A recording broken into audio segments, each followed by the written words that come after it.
I still remember the moment I opened the letter from the lawyer. My hands were shaking, my stomach twisted up in knots, and by the end of it, I couldn't breathe. He left nothing for me. Nothing. My dad, my father, the man who used to tuck me in at night and whisper, "Don't worry, kiddo. One day, everything I have will be yours." He died, and somehow it all disappeared. All of it. The house he built with his bare hands, the little fishing boat he named after my mom, the land, the tools, even the old guitar he swore I'd inherit. It all went to my uncle, my dad's younger brother, the man who used to pinch my cheeks to hard and call me soft, the one who never showed up when my dad was sick, not even once, the same man who used to laugh and say, "You know your dad's too good for this world. He'll never survive in it. He got everything." And me. I got a polite smile from the attorney and a signature line that said, "No contest." I wanted to scream. I wanted to throw the folder across the room, flip the table, shatter something, just to match the way I felt inside. But I didn't. I sat there, quietly, numb, because I couldn't believe it. I didn't want to believe it. I spent months telling myself there had to be a mistake, that maybe the will had been switched, or forged, or that there was another version somewhere that said, "To my only child, I leave everything."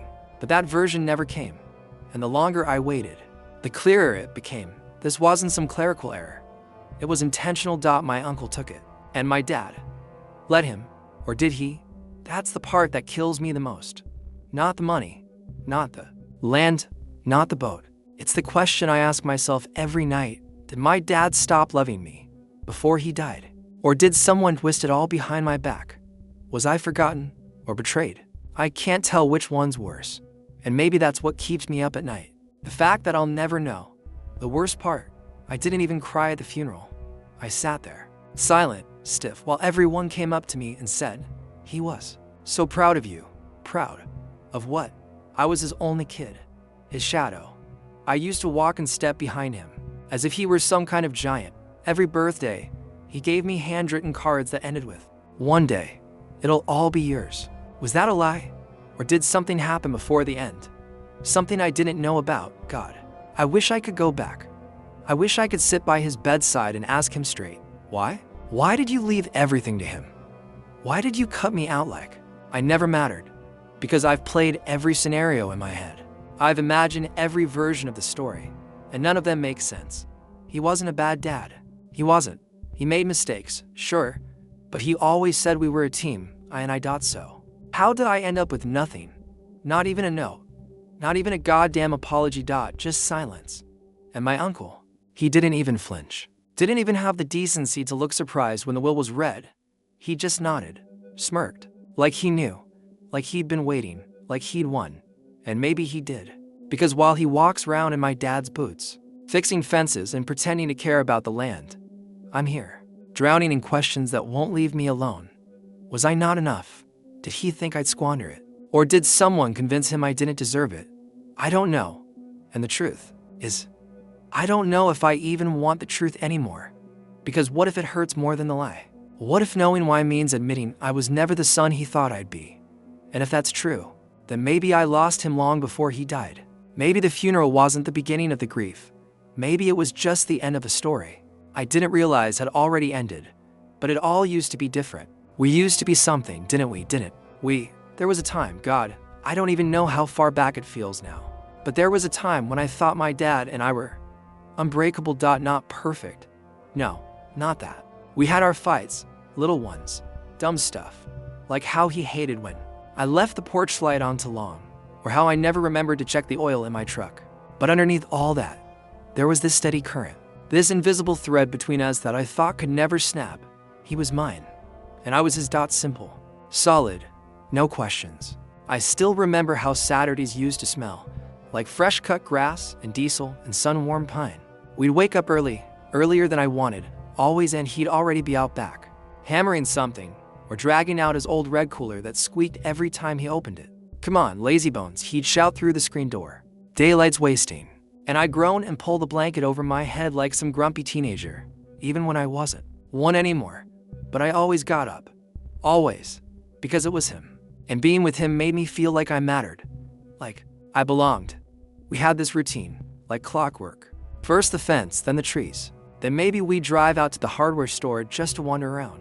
and pretend we needed something. And he'd tell the cashier, "This one here's my right hand."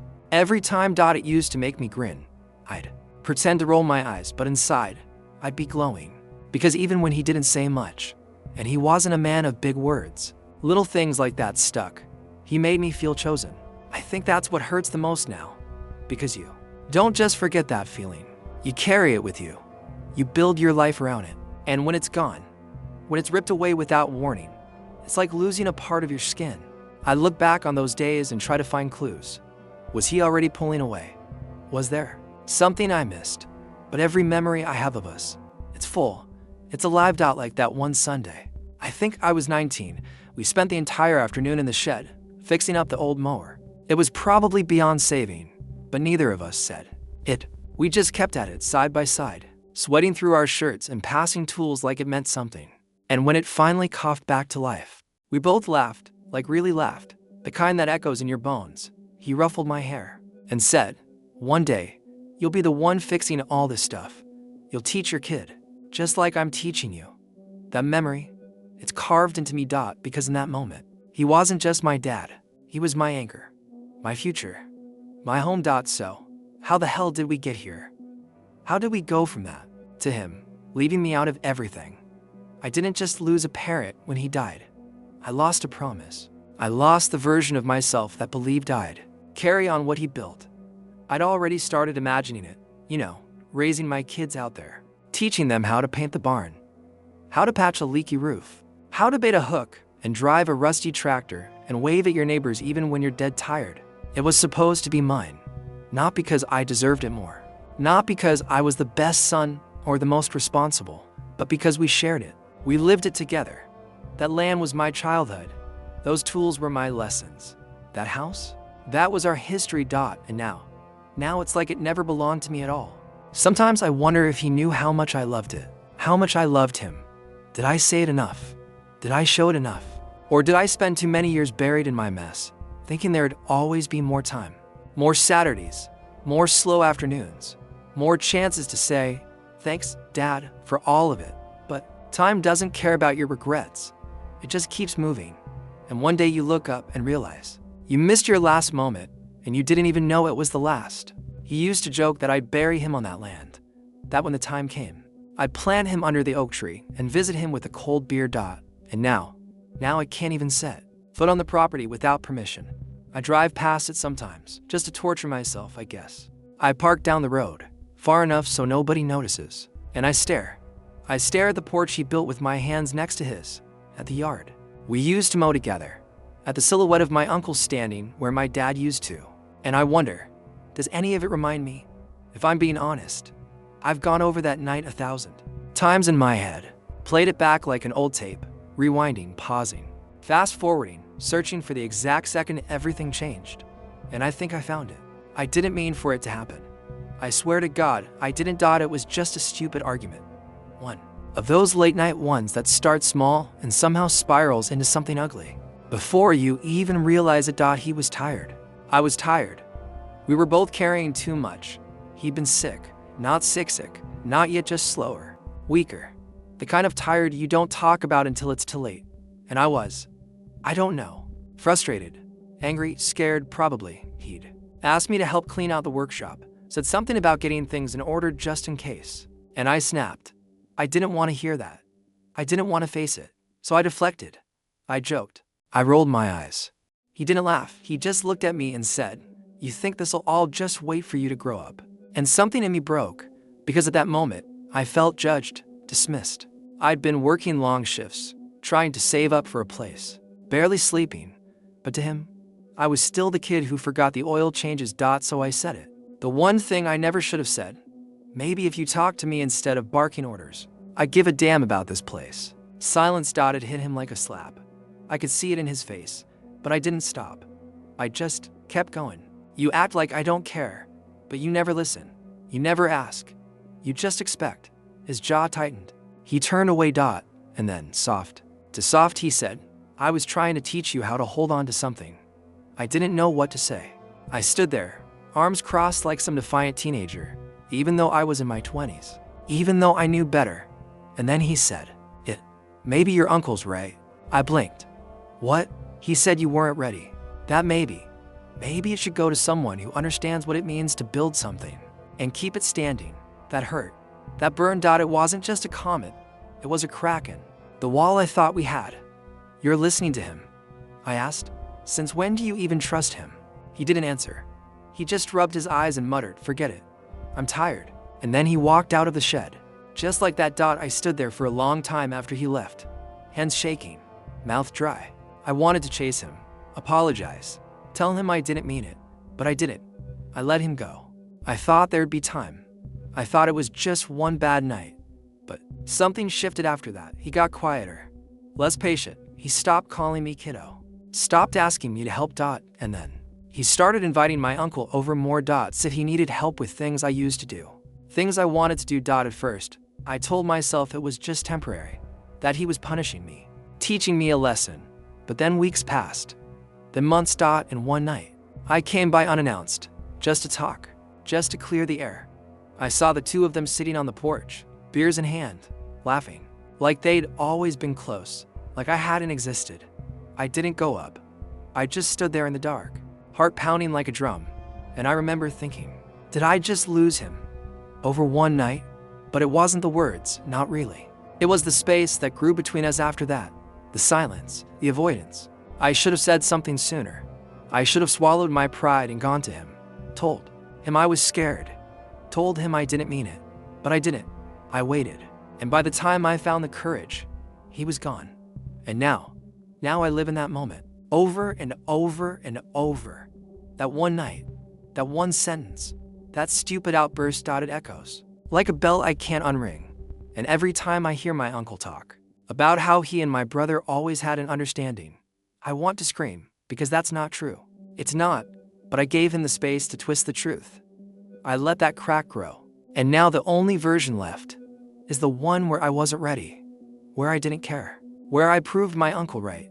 And maybe that's the biggest mistake of my life. After that night, everything just got quiet. Not the peaceful kind, not the kind that settles over a room and makes you feel safe. This was the sharp, awkward quiet, the kind that lingers in the corners, the kind you try to ignore, but it wraps itself around your neck like a cold hand and reminds you, you broke something. We stopped talking, not completely, not all at once. It was more like a slow fade. A dimmer switch is being turned down, click by click. He stopped calling first, then I started calling less. We saw each other, sure.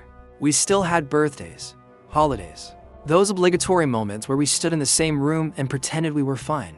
But something was always off. He stopped meeting my eyes when he talked. He stopped clapping me on the back when I walked in. The door. Little things, tiny, sharp absences, like someone had gone through our relationship with scissors, cutting away all the warmth. And my uncle, he filled those spaces like a goddamn weed. Started coming around more, started fixing things that didn't need fixing, started standing too close to my dad in family photos, hand on his shoulder, like he'd earned it. It made my skin crawl, but I didn't say anything, because by then, it felt like I didn't have the right, like I'd been quietly voted out of the circle. I kept thinking, he'll come around. Dad just needs time, but time didn't soften him. It hardened him. The last few times I stopped by the house, he barely looked up from whatever he was doing. Once, I brought coffee, his favorite, 2 sugars, 1 cream. I left it on the porch. He didn't even take a sip. Another time, I offered to help him mow the backfield. He said, your uncle already took care of it. No smile. No, thank you. Just that cold, even voice. And God, the house, it felt different. It used to smell like wood polish and motor oil and whatever old cologne he used to wear. But now, it smelled like someone else. Like my uncle's aftershave. Like freshly painted walls that didn't need repainting. Like the past being scrubbed out. One memory at a time. I'd walk into the shed and find tools rearranged. Labels I didn't write. Boxes moved. Things missing. It was like someone was quietly erasing me. I tried to bring it up once, just lightly, said something like, the place is starting to look different. He didn't look at me, just muttered, things change. Gotta keep moving. That was it. No opening. No invitation to talk. And I stood there, stupid, with my hands in my pockets, heart aching, wondering if he even remembered what we used to have. He'd tell people I was doing my own thing now, like I'd chosen to drift, like I'd walked away, but I didn't walk. I was pushed, slowly, silently, until I looked up and didn't know how to come back. I tried writing him a letter once, sat at my kitchen table for hours, trying to find the right words, scratched out line after line, cried, but I never sent it, because I was scared, because I didn't know if he'd even read it, because what if I poured my heart out and he still chose him over me? When he got sick, when the doctors started using words like terminal, I panicked. I thought, this is it. This is the window. One last chance to fix it. I showed up more. I brought soup. I sat in silence. I offered to drive him to appointments. He said no to almost everything. The day he went into hospice, my uncle was the one sitting in the front seat. I rode in the back, like a stranger. And still, I believed there'd be a moment, some final scene where he reached for my hand and said, I'm sorry, you're still my boy. But that moment never came. He went quiet, and then he was gone. And when the will was read, I understood just how far I'd fallen, how deep the damage went. Everything in writing, hand-signed, witnessed, sealed. To my brother, I leave the house, the land, the workshop, and all assets therein. No mention of me, not a single word, not even my name. And the worst part, nobody in the room looked surprised, not even my uncle, especially not him. He sat there with that same smug, calm face, like this had always been the plan, like I'd handed it all to him on a silver platter the night I let my father walk out of that shed. And maybe I did. Maybe that one stupid moment was enough to undo a lifetime. Or maybe the worst part is, he was waiting for it, waiting for me to slip, waiting for my dad to stop believing in me, and I gave him what he needed. I gave him the silence, the space, the opening, and now he has everything, the land, the house, the stories, and I have this ache that never leaves, this hollow place where my dad's voice used to be, and a question I can't answer. Did I lose him that night? Or did he give up on me long before I realized it? I don't think people realize what grief feels like. They think it's crying, it's funerals and photo albums and sad songs. But grief is quieter than that. It's ugly. It's messy. It's a conversation that never ends, looping in your head at 3 a.m. when the world's asleep and you're just stuck alone. I started waking up in the middle of the night. No reason, just this tightness in my chest, like something was sitting on me. I'd lie there in the dark, staring at the ceiling, and it would hit me again. He's gone. And I didn't fix it. I didn't fix any of it. And now I never can. It's this constant ache, a pressure behind my ribs that doesn't let up. I think about the last words I ever said to him. Not comforting ones, not words of love, just stiff, awkward sentences, empty and afraid. Let me know if you need anything. That's what I said. And he just nodded. No goodbye. No, I forgive you. No, I still love you. God, I would have given anything to hear those words, anything. I used to scream into my pillow just to get the weight off my chest. Used to go for drives with no destination, just me and the road. And the radio turned up way too loud. It helped for a little while, until I'd passed by the land, our land, and there he was, my uncle, waving to someone, walking across the field like it belonged to him, because now, it does. It legally does. That word still tastes like acid in my mouth, legally, because it doesn't feel right. It feels like theft. It feels like betrayal, like a slow, surgical removal of my history. And I keep wondering, was I that easy to replace? Was it that simple for my father to rewrite the ending of our story without me in it? I hate that I still love him. Hate that even after everything, I still defend him in my mind. Maybe he was confused. Maybe he was manipulated. Maybe he was trying to protect me from something I don't understand.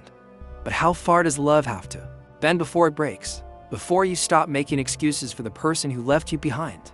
I keep thinking back to when I was little. I'd follow him everywhere, mimicking his walk, copying the way he held the hammer, the way he squinted at the sun. I thought he was the strongest man in the world. And now, all I can picture is his signature at the bottom of that will. That cold, final stroke of a pen. And I can't stop replaying it. What did I do wrong? What could I have done differently? Maybe if I'd visited more. Maybe if I'd swallowed my pride sooner. Maybe if I'd written that damn letter. Maybe. The word echoes in my skull until I can't think straight. Until I'm gripping the sides of my bathroom sink, trying not to fall apart again. People say, let it go. But how do you let go of someone who was your whole blueprint, your compass? He was my direction. And now I don't know who I am without him. Some days, I go through his old photos on my phone, zoom in on his hands, his eyes, try to find the version of him that wouldn't do this to me. And when I can't find it, I feel like I'm losing him. All over again. Not just once, but every damn day. And the guilt. It's suffocating, because no matter how much I want to blame him, or my uncle, or fate, or timing, there's still a part of me that whispers, you ruined it, you had your chance, and maybe that part is right. I let silence build between us. I let my anger speak louder than my love. I waited too long to reach for him. And now, I reach into the past and come back with empty hands. I miss him, even now, even after everything. That's the sick part, the part no one warns you about. Love doesn't die with the person, it just festers inside you, twisting, and you carry it like a wound that never scabs over. And some days I wonder if he ever missed me, too. If, in those final moments, he thought of me, if he regretted what he wrote, if he was scared, if he wished I'd have been the one sitting next to his bed instead of the man who took everything from me. Or maybe he really did stop seeing me as his son, and I'll never know. That's the part that makes me want to scream. I will never know, you think, after a while. The sting would dull, that the ache would fade, the way cuts do when the skin finally closes. But this never closed. It just sits there, open, raw. Like grief stopped healing halfway through and said, nope, this one stays. I tried, After the funeral, after the will, after the humiliation, I tried to hold on to whatever was left. Memories, mostly. I'd go through my dad's old voicemail messages, playing them over and over like they were sacred. There's one where he says, hey, just checking in. Let me know if you want to come by this weekend. I'll be fixing out the back gate. Could use your help. That one kills me, because I never called back. I think I was busy, or tired, or maybe still stewing from our last talk. I can't even remember now, just that I didn't go. And now that stupid back gate is probably fixed, probably sanded and painted and polished by the man who didn't even earn the right to be there. My uncle, that smug bastard, that shadow who stood beside my dad at the end, like he was the rightful son. And me? I was standing off to the side, watching my childhood dissolve, watching our bond slip from memory into myth. People say funerals are for closure, but for me, it was just confirmation. Confirmation that I'd lost, that I'd been replaced, that I was no longer the kid who followed his dad everywhere, dirt under my nails, and dreams too big for my body, just another face in the crowd, even after it was all said and done, even after the house was sold and the papers signed and my name erased from every corner of that life. I kept thinking, maybe he left me something, maybe not money, not land, but something personal, a letter, a photo, one last scrap of who we were. But there was nothing, just silence, just rooms filled with someone else's voice. Now. My uncle moved in right away, didn't waste a second. He painted over the hallway where my height was marked in pencil. He tore down the swing we built when I was 12, said it was rotting. He even renamed the boat, painted over Eileen, my mother's name, and called it Second Wind. That one made me sick, physically sick, like I'd swallowed glass. I sat in my car that day, fist clenched around the steering wheel, screaming into the dashboard.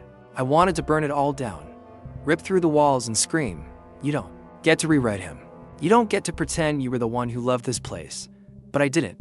I just sat there, silent, because what was left to fight for? The papers were signed. The world had moved on.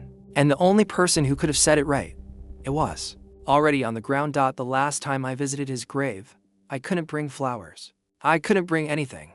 I just stood there empty-handed and whispered all the things I never said when he was alive. I'm sorry. I was scared. I should have been better. I loved you more than I knew how to say. But a headstone doesn't answer back. It just sits there, unmoved. Final. And me. I stood there like a kid again, waiting for a voice that never came. I wish I could say there was a moment of peace, some breakthrough, some forgiveness. But there wasn't. There's still in single quotes just this heavy truth I carry everywhere, that we ended without resolution, that our last chapter was silent. And now, no matter what I do, no matter how many nights I lie awake retracing my steps, I can't undo any of it. I can't go back, can't unsay the words, can't rewrite the will, can't unpaint the boat. The past is sealed, and I'm locked out. And yeah, people tell me, let it go, move on. He loved you in his way. But what if his love didn't make it to the end? What if it got rerouted, hijacked by resentment, by timing, by my uncle's voice whispering poison when I wasn't there to defend myself? What if I was too late? And what if that's the version that survives? The one where I was the absent son, the one who didn't show up, the one who didn't care. What if that's what he believed in the end? I don't know how to live with that. I honestly don't, because it's not just grief anymore. It's regret, it's a shame. It's a story that never got its final page. And now, every day I wake up, I'm stuck rereading the ending, hoping it'll change. But it won't. This is the version I'm left with, and it still hurts. More than I'll ever be able to say. It's been 3 years. 3 years since the funeral, since the will, since the moment everything I thought I knew about my life cracked. And I wish I could sit here and tell you it's all healed now. That time worked its magic like people always say it will, but I'd be lying. Time didn't heal this. It just gave it more space to settle, more places to hide inside me. I still don't go near the old land. Can't. Every time I think about driving by, something tightens in my chest, like my body already knows how much it'll hurt. And I'm tired of hurting. I don't check in with my uncle. We don't speak. Last I heard, he's renting out parts of the property, cutting up pieces of what used to be our legacy and selling them like scraps at a garage sale. Like it means nothing. And maybe to him, it doesn't. Maybe that place was never about memory or family or roots. Maybe it was just real estate, a prize, something he could own now that the man who built it was gone. And what about me? Where does that leave me? I've moved twice since then. New city, new job, tried to start over, tried to stop measuring everything I do against what could have been. I still have dreams sometimes of my dad. They're never comforting. Not the kind where he hugs me or says he's proud. No. In the dreams, we're stuck in that shed, arguing over and over. And I wake up feeling like I never left. There are days I can't look at old pictures, days when his voice, the one from those saved voicemails, feels like a knife. But there are also days when I feel him again. Not the man who cut me out, not the stranger in the final draft of the will. I mean him. The one who used to teach me how to hold a wrench. The one who called me kiddo and packed too much ice in the cooler and made the same bad jokes every 4th of July. I hold on to that version because I have to. Because if I let go of that version, then all I have left is the pain, and I can't live in pain forever. I won't. I still catch myself talking to him sometimes, out loud, quietly, in my car, in the dark. You screwed up, Dad, I'll say, but I did too. And I wish we had more time. I don't know if he hears me, but something about saying it softens the weight a little. I've stopped looking for closure. It doesn't exist, not really. You don't get a ribbon-wrapped resolution for something like this. You just learn to live around the hole. Build your life in crooked shapes so you don't fall in. Sometimes I visit other people's houses and see father and son photos on the walls, smiling, framed, and I wonder what it must feel like to carry your history with pride. I envy that, still, more than I care to admit. But I've also started to forgive myself, slowly, quietly, because I was just a kid, a grown one. Yeah, but still learning how to say the right things before it's too late. And he was just a man, flawed, tired, maybe scared. We both failed each other. That's the truth.